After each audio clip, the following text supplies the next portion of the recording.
Hello everyone. I love having house parties with my friends and family. और इतने सारे festivals भी तो आ रहे हैं, दिवाली, क्रिसमस, न्यू ईयर्स, लोगों का आना जाना तो बना रहेगा।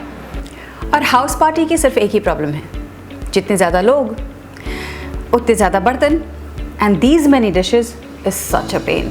I hate it, but not anymore. All thanks to my KAFF dishwasher. I've been using this for a while and this makes washing dishes so easy. KAFF dishwasher comes in 12 place setting and 14 place setting. Also, it has enough room to fit all the utensils in one go. The different washing modes ensures that the utensils are neatly cleaned, sanitized and dried as well. The air inside the dishwasher is heated up to 70 degrees that kills all the germs and gives hygienic wash.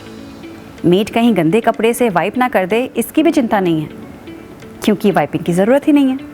अब आप सोच रहे होंगे कि cooker और कढ़ाई की वो ज़िद्दी चिकनाई और ज़िद्दी दाग का क्या? ये देखिए, सब साफ एकदम, it came out clean and shiny. और तो और हमारा KAFF डिशवॉशर A+ रेटेड है, जो इलेक्ट्रिसिटी और वाटर दोनों लेस कंज्यूम करता है। तो हुआ ना, सफाई और बचत एक साथ। Isn't that great? So while dishwasher does the job, I can spend time with myself and my family.